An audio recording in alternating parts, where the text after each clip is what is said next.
2, 3 o'clock, 4 o'clock, rock. 5, 6, 7 o'clock, 8 o'clock, rock. 9, 10, 11 o'clock, 12 o'clock, rock. We're gonna rock around the clock tonight. Put your cat rags on, join me home. We'll have some fun when the clock strikes 1. We're gonna rock around the clock tonight. Gonna rock, rock, rock till the broad daylight. Gonna rock around the clock tonight. When the clock strikes 2, 3 and 4, if the band lies down, we'll yell for more. We're gonna rock around the clock tonight. Gonna rock, rock, rock till broad daylight. Gonna rock around the clock tonight. All right. Hey!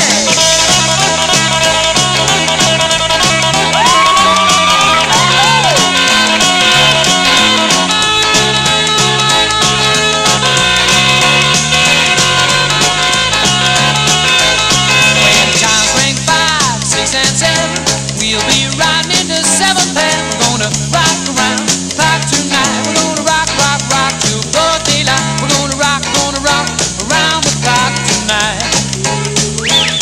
When they take 9, 10, 11, 2, I'll be going strong and so will you. We're gonna rock around the clock tonight. We're gonna rock, rock, rock till the broad daylight. We're gonna rock around the clock tonight. Ooh.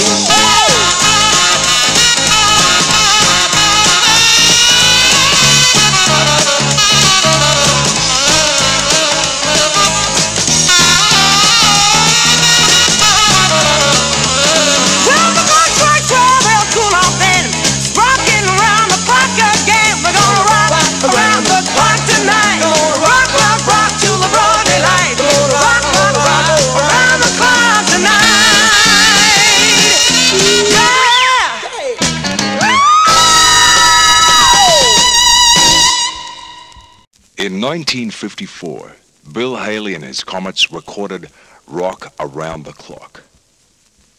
The song was written for Haley as a rhythm and blues sound by Jimmy DeKnight and Max Friedman, who at the time were writing many blues records for a multitude of American Negro acts. Haley took the song, and with a rhythm and blues mix, he came up with what is now officially known as the first rock and roll record ever made.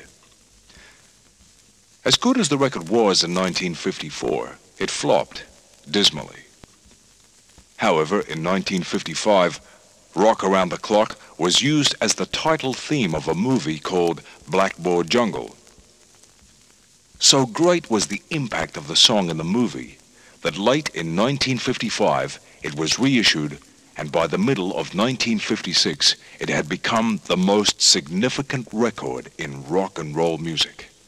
In recreating the excitement that was rock in 1956, we decided to recut a new version for rock and roll's 21st anniversary with Old 55. After all, who in 1977 are better exponents of what rock was in 1956 than this multi-talented group of musicians?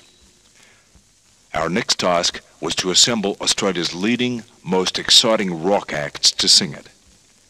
We made contact with Glen Shorrock from the Little River Band, Darryl Braithwaite from Sherbet, John Paul Young, Shirley Strachan from Skyhooks, and Australia's leading lady of rock and roll, Miss Rene Geyer. This re-recorded version of Rock Around the Clock is not intended to reproduce the original sound created by Haley and the Comets. As you'll no doubt notice, the song is slightly faster than the original. The record is a fun record that we hope recreates the excitement of the 50s, matched with the best of the 70s. We hope you'll find the result worthwhile and treasure the 1977 version of Rock Around the Clock just as you did the 1956 one, for this is truly a collector's item. We'd like to thank the following people for their participation, help, and their time given so freely in making this project possible. Our sincere thanks go to Jimmy Manzi, Jeff Peterkin, Patrick Drummond, Rockpile Jones, Wilbur Wild, John Paul Young, Darryl Braithwaite, Glen Shorrock, Frankie J. Holden, Shirley Strachan, Miss Rene Geyer, Roger Savage, Chris Maxwell, David Jones, Stan Rove, Mushroom Records, Festival, Oz Records, EMI, Albert, RCA Records, Glenn Baker, Mike Gadinsky, Wayne DeGrucci, Glenn Wheatley, Ray Evans, FIFA, Roger Davies, Steve Hill, Paul Wheatley, and the ANZ Bank for making this whole thing possible.